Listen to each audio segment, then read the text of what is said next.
бы вы знали, Катерина Петровна, как я люблю вас. Поди прочь, окаянный человек.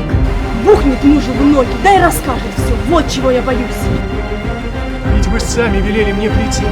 Катя! Катя, иди сюда! Смерть моя пришла. Да ты одумайся, соберись с мыслями. Что, красавица? Что тут делаете? Не трогай меня.